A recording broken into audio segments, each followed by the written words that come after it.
Alors bonjour tout le monde, j'espère que tout va bien. Alors on continue la correction de la série. Alors dans cet exercice, on veut montrer que deux suites sont adjacentes. Et l'objectif de l'exercice est de montrer que la limite est rationnelle. Donc on va raisonner par l'absurde. Donc voilà les deux suites. Alors sans tarder, je commence la réponse. Alors montrer que les deux suites sont adjacentes. Alors il faut montrer que l'une croissante, l'autre décroissante. Et la limite de la différence est égale à 0. Donc, je peux choisir n appartient à n étoile. On va savoir pourquoi. Donc, je prends un plus 1 moins un. Alors, on trouve facilement égal 1 sur n plus 1 factoriel. Donc, c'est strictement positif. Ceci implique que un est une suite strictement croissante.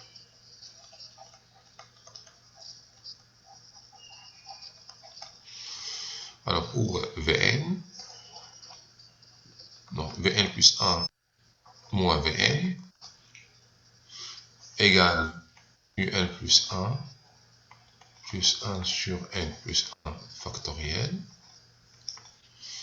moins un moins 1 sur n factoriel. Donc ça va donner 1 sur n plus 1 factoriel plus 1 sur n plus 1 factoriel moins 1 sur n factoriel. Donc ça va donner 2 sur n plus 1 factoriel moins 1 sur n factoriel.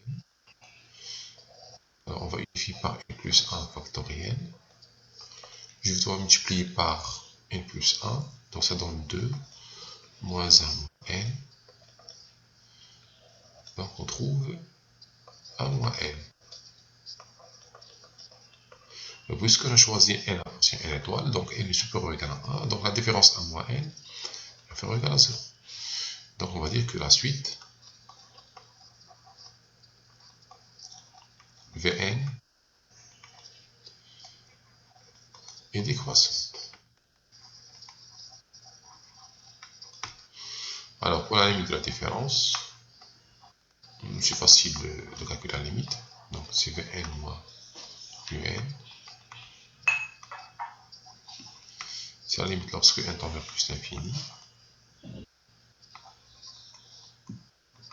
1 sur n factoriel. Donc ça vaut ça. D'où un et Vn sont adjacentes.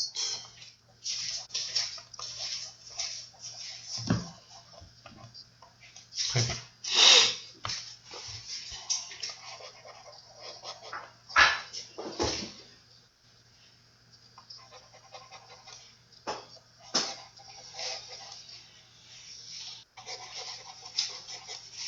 Alors, on passe rapidement à la deuxième question.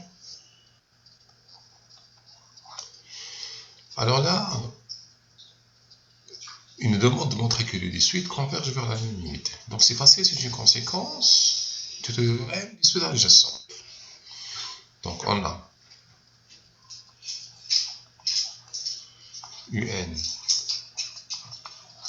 et Vn sont adjacentes.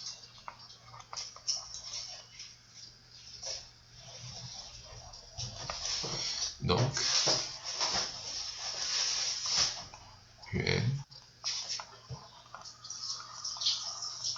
Vn convergent vers la même limite.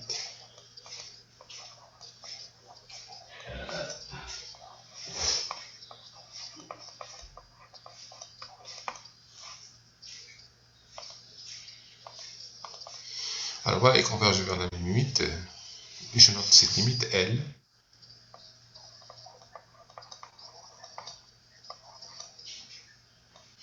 Alors voilà, la limite existe, la limite commune. Alors on veut chercher la nature de la limite. Donc on va dire que la limite est rationnelle. Alors pour montrer, on va procéder par l'absurde. Voilà, ici l'ensemble c'est R sauf Q. Alors, une indication, une demande d'utiliser cet encadrement-là. Alors, je vais vous montrer d'où vient cet encadrement. Donc, si on a deux suites adjacentes, on peut encadrer la limite. Comment? Alors, on a UN et croissante.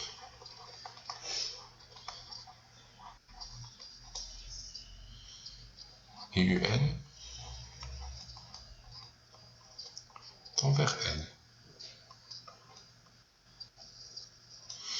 Donc, une suite croissante qui tend vers L. Donc, L, ça va être le sub des valeurs. Donc, L est le sub. Donc, la suite est majorée par L. Donc, ça veut dire que quel que soit N appartient à N.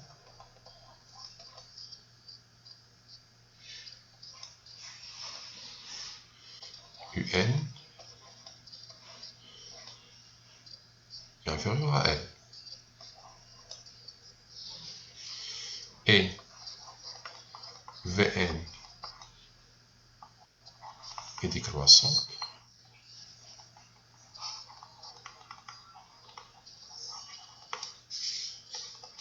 vers L. Donc, Vn est supérieur à L. Et ceci est vrai quel que soit N. Donc, d'après cette explication, donc qu'est-ce qu'on constate? Donc, quel que soit N appartient à N, L est comprise entre UN et Vn. Voilà, je peux encadrer la limite en utilisant mes suites adjacentes. Alors maintenant, je commence mon raisonnement.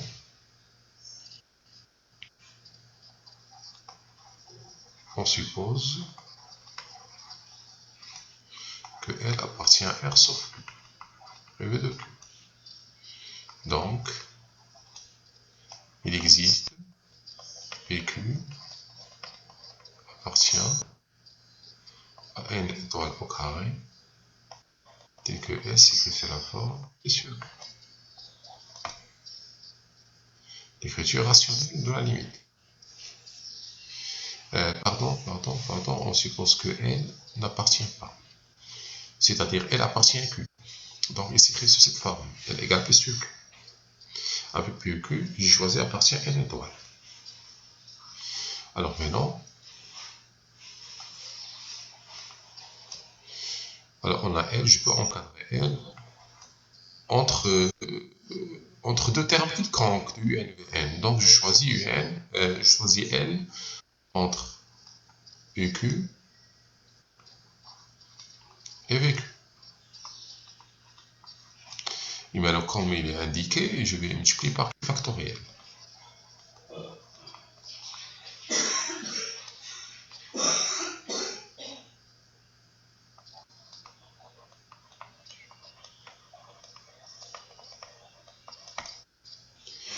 Alors, je continue. Alors, il ne reste pas l'espace. Oui. Bon, je vais descendre. Ça, c'est sûr.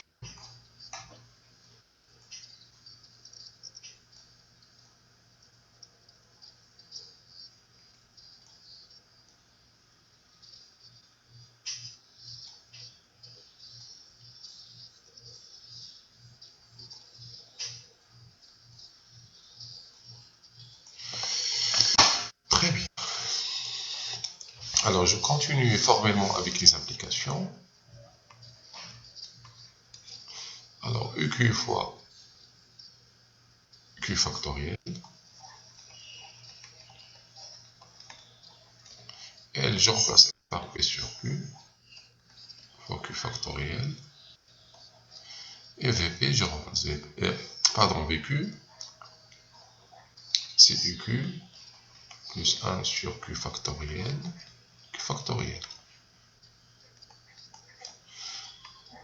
Je garde toujours EQ fois Q factoriel. Alors, P sur Q fois Q factoriel, ça va donner P fois Q moins 1 factoriel. Et ici, c'est EQ, Q factoriel plus 1. Alors, qu'est-ce qu'on remarque dans cet encadrement? Que ce nombre-là, qui appartient au... Alors, Q fois Q moins 1 factoriel, c'est un entier naturel.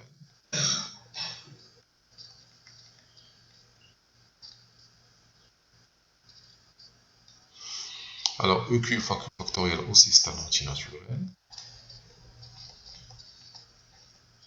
Je vais démontrer pourquoi. Et puisque EQ fois Q factoriel, c'est un entier naturel, plus 1, c'est un entier naturel. Donc, qu'est-ce qu'on remarque dans cet encadrement? Nous avons strictement un entier naturel entre deux entiers naturels successifs. C'est-à-dire,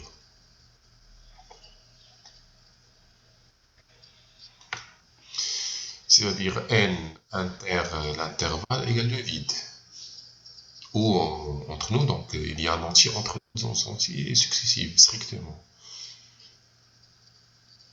Donc ça veut dire l'intervalle EQ factoriel, EQ factoriel plus 1. On sait que cet intervalle ne contient aucun entier naturel. Donc inter n est différent du vide. Parce qu'il contient ce nombre-là. Donc ça, c'est ce qui est absurde. Parce qu'il n'existe pas un entier naturel entre deux entiers naturels successifs. Voilà donc, la limite appartient à R sauf Q. Donc la limite, c'est une limite irrationnelle. La limite commune entre les deux suites. Alors juste on remarque. Alors si je prends EQ fois Q factoriel, vous savez bien que EQ égale combien?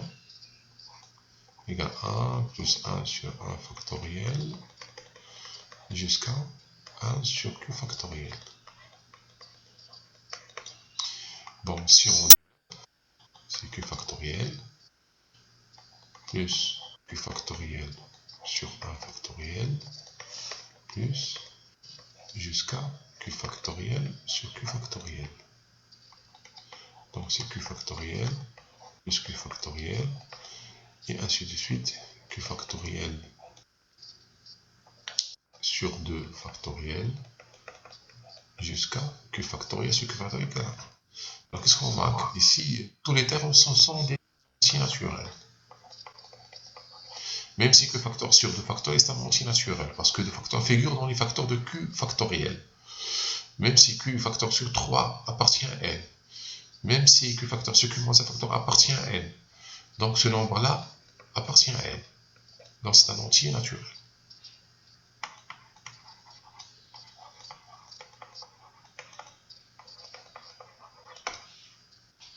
Et voilà, on termine l'exercice.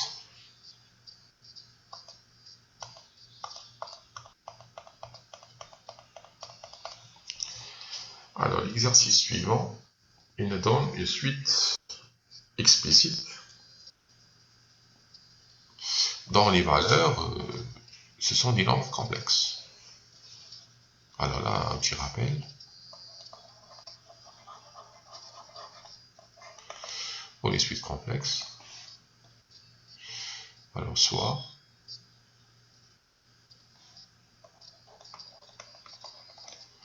UN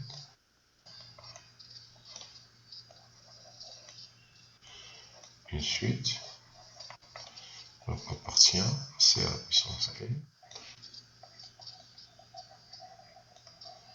tel que UN égale alpha n plus I bêta n, où alpha n appartient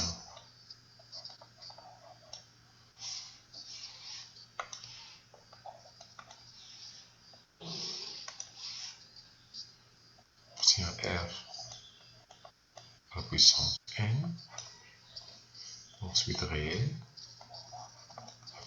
et bêta n aussi appartient à R à la puissance n. Alors, si alpha n tend vers L et bêta n tend vers L', alors UN tend vers R plus IL'. Alors, pour démontrer, en effet,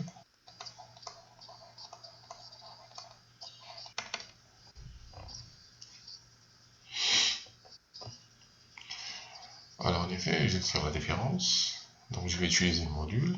Donc, soit N appartient à N. Alors, je vais voir le module de UN moins L plus IL'.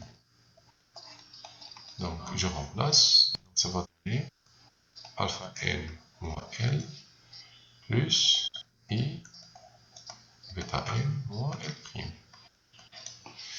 Et d'après une égalité triangulaire, donc ceci inférieur ou égal au module de alpha n moins L plus bêta n moins L'. Très bien, donc cet encadrement on nous donne l'idée pour utiliser la définition. Alors pour la définition, on a alpha n tend vers L, donc, alors avant, excusez-moi, donc je dois fixer un epsilon.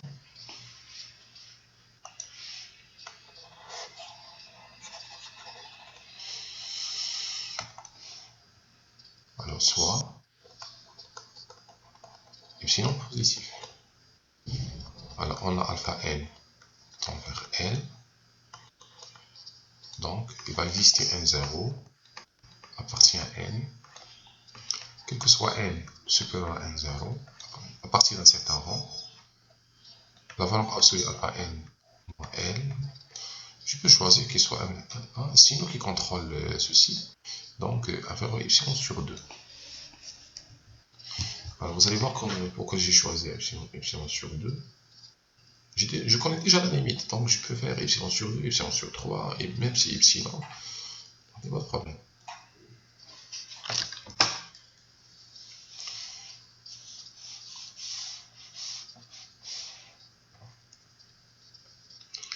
Alors aussi bêta n tend vers L', donc il va exister N1 appartient à N, tel que quel que soit N supérieur à N1,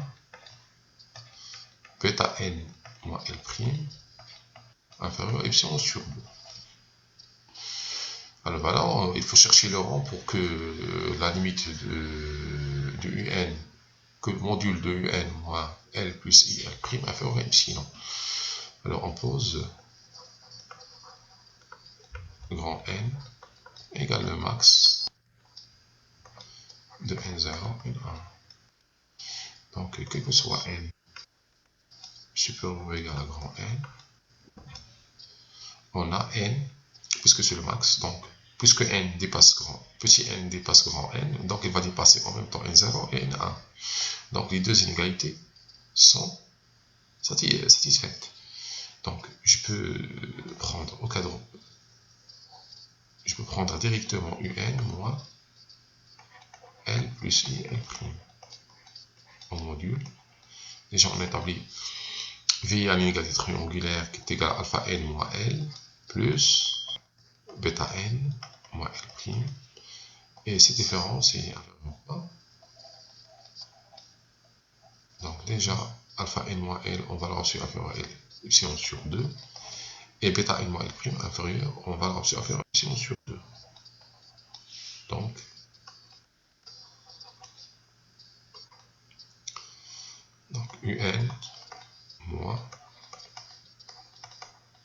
plus n' est inférieur à epsilon, et ceci est vrai, quel que soit n, dépasse le rang grand N. D'où la limite, lorsque n tend vers plus l'infini, d'une suite complexe, égale à la limite de la partie réelle, plus i, partie imaginaire. Alors, appliquons ça ici. Donc, application. Alors, on a eu n. Donc, soit n appartient à une étoile. Donc, n sur n plus 1 moins n sur n plus i. Alors, ce terme nous gêne, donc je vais écrire ce forme algébrique pour isoler la partie réelle et la partie imaginaire. Alors, oui, technique classique, donc je ne multiplie par le conjugué.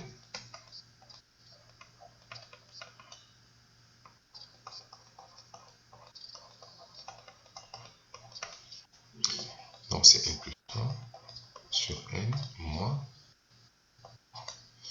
Alors, ici, ça donne n carré plus 1. Donc, ça donne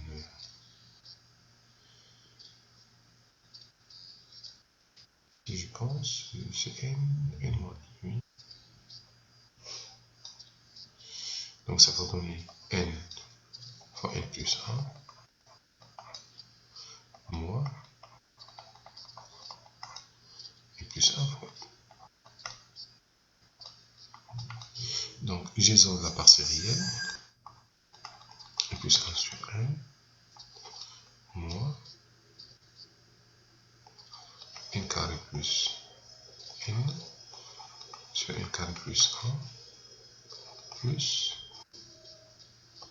n plus 1 sur n carré plus 1 fois i. Donc, je passe à la limite.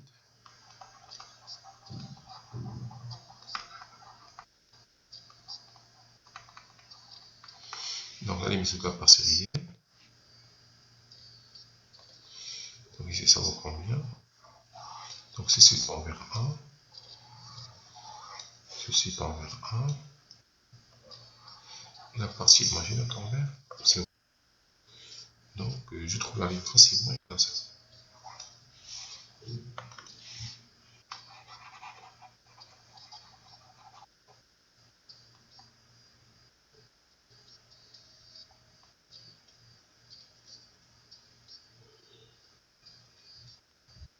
Alors, pardon, qu'est-ce que j'ai vu là?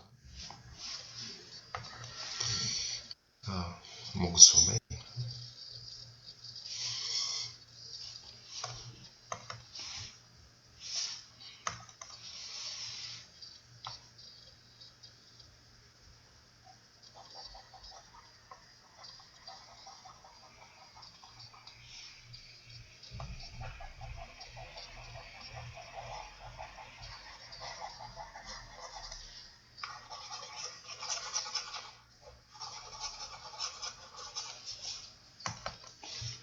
Alors ici, j'ai oublié de faire, donc je me suis par n moins i, donc ici c'est n, c'est pas n plus 1. Donc ça va donner n carré moins n i.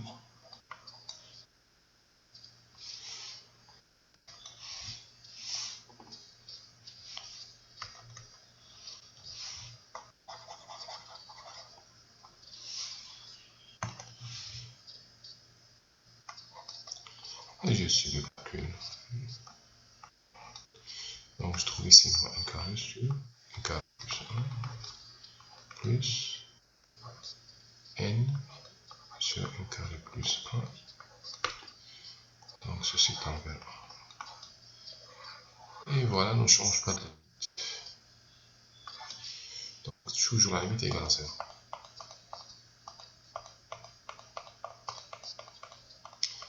Alors on passe à cet exercice. Alors là, dans cet exercice, on a une suite complexe définie par une relation de récurrence, donc c'est une suite récurrente, mais il y a une chose dans cette suite, il contient une relation de récurrence, c'est pas entre Zn plus 1 et Zn, mais aussi entre Zn plus 1, Zn et Zn bar. Donc la seule question, étudier la convergence. Donc il commence par Z0 égale petit a. Alors pour étudier la convergence, il faut chercher une relation de récurrence propre entre Zn et Zn plus 1. Donc il faut se débarrasser de Zn bar. Alors je commence soit n appartient à n. Donc voilà. Zn plus 1 égale 1 sur 3 de Zn moins Zn bar. Alors si je fais Zn plus 1 bar, je passe au conjugué, je trouve 1 sur 3 fois 2 Zn bar moins Zn. Et bien l'astuce, je vais faire la différence. Je prends Zn plus 1 moins Zn plus 1 bar. Alors je fais ce nombre moins ceci. Donc je factorise par 1 sur 3. Alors 2Zn moins Zn, c'est 3 Zn, moins Zn moins 2 Zn bar moins 2 Zn bar, c'est moins 3 Zn bar. Donc ça va donner Zn moins Zn bar. Alors qu'est-ce qu'on remarque? Que la différence Zn plus 1 moins Zn plus 1 bar coïncide avec Zn moins Zn bar. Alors si on pose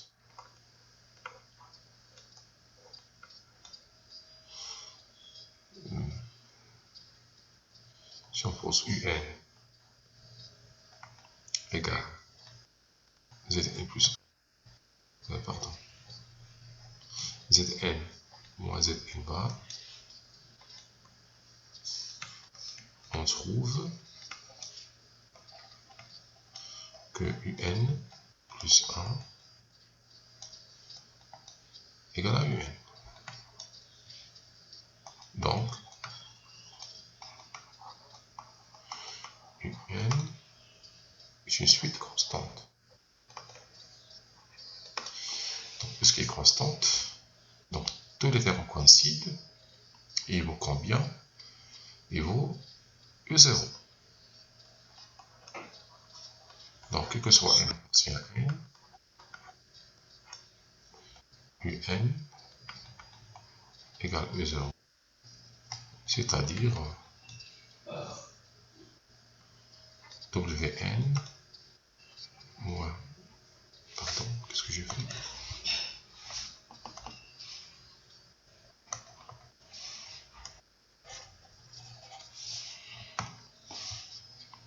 C'est-à-dire Zn moins Zn bar égale Z0 moins Z0 bar égale petit a moins a bar.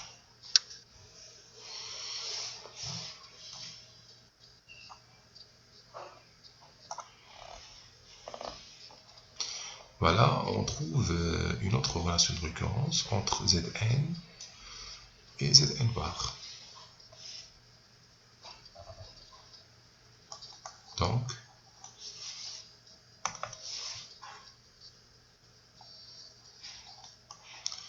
Zn bar égale Zn moins a bar.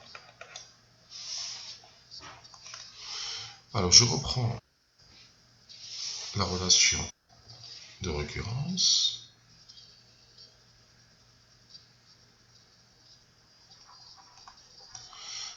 un Zn plus 1 égale 1 sur 3 de Zn. Zn bar. Alors de cette façon-là, je peux me débarrasser du bar, du conjugué. Donc 2Zn moins Zn plus 1 moins 1 bar. Donc est égal 1 sur 3 Zn plus 1 moins 1 bar.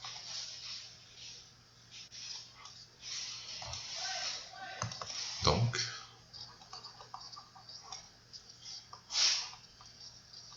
Zn plus 1 égale 1 sur 3 Zn plus 1 moins 1 bar sur 3. Et cette suite-là, c'est facile à étudier parce qu'il s'agit d'une suite arithmético-géométrique. Donc, une suite arithmético-géométrique. Alors, comment calculer la limite s'il existe? Alors là, on cherche le point fixe.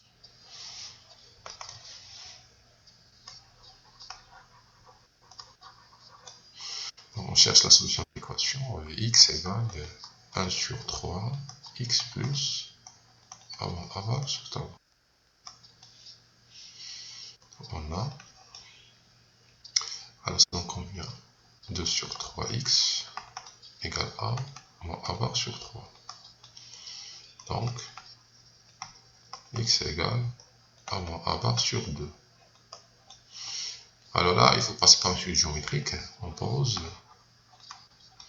Wn égale Zn moins a moins a bar sur 2. Alors je cherche la nature de la suite.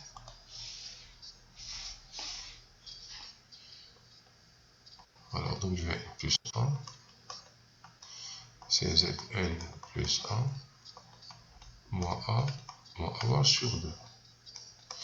Donc ça donne 1 sur 3. Donc je remplace Zn plus 1 moins a bar sur 3. 1 moins a bar sur 2. Alors, si je fais la différence, je trouve, je pense, sur 6. Alors moi, entre parenthèses, 1 moins a bar sur 6. Je factorise par 1 sur 3. Donc je trouve Zn moins 1 moins a bar sur 2.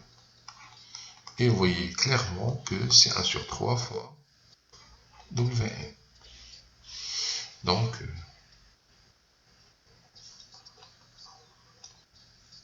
Wn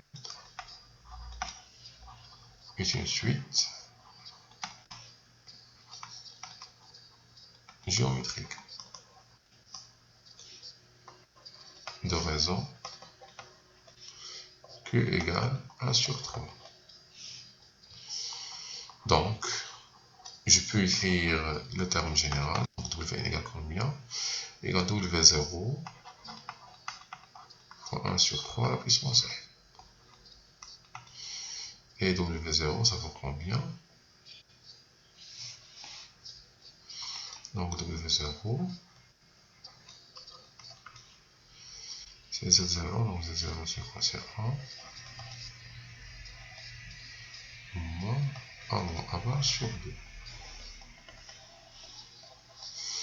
Donc ça va donner 2a moins a, c'est a plus a bar.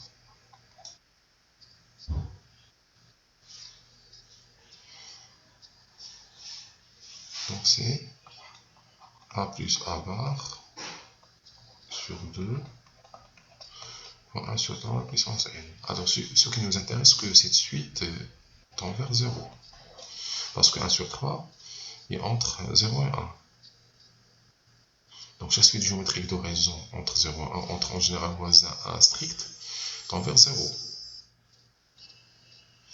Alors, maintenant, c'est quoi la limite de cette n? Or, Zn égale Wn. Donc, Zn, d'après cette relation, Vn plus. Alors, plus combien? Plus A moins A bar sur 2. Donc, Zn est convergente. Et Zn converge vers A moins A bar sur 2. Voilà.